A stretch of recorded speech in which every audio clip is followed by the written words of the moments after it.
Welcome back for another episode.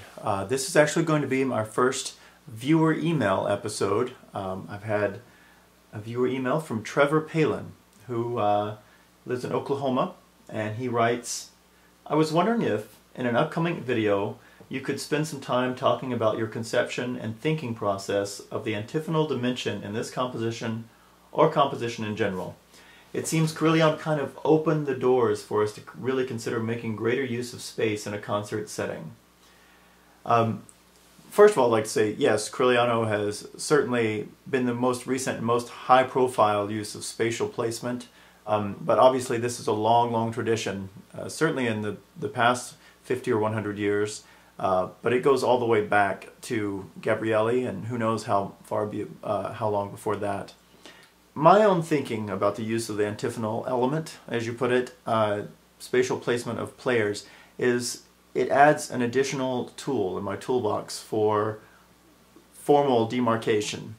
I like to use this as a very obvious visceral way when we have an arrival moment or a change in texture. The sound can spread around the audience. It's very obvious and very powerful, and I like those sorts of big levers to define moments, powerful moments in the piece. So for me, it's an additional texture, I guess.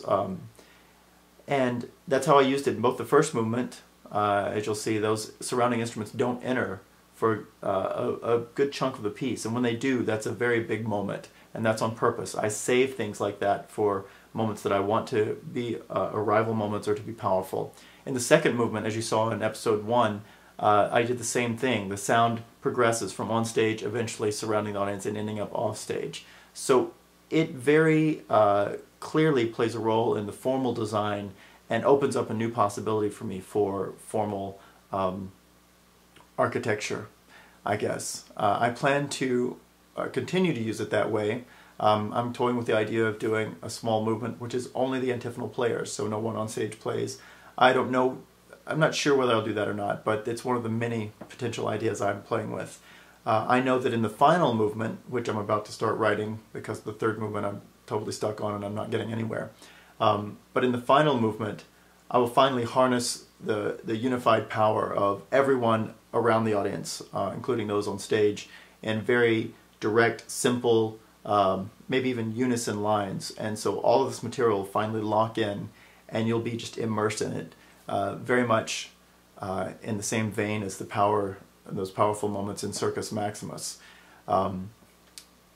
Again, I'm saving that for the final movement. So not only do I save things for specific moments within movements, but I know going on down the fifth movement, or whatever the last movement will be of this piece, that I will have one last big thing to pull out. That's the biggest way I think about it. Obviously there's more intricate use of call and response. You'll see that in the first movement. And who knows what other ways I'll discover as I play with this new possibility. But what I like most is that it opens up a new way for me to think about the music and gives me some new thing, some new inspirational jolt or motivation, and some new quality to play with and way to think about the wind ensemble. Thanks for writing, Trevor, and thank you all for watching. See you next time.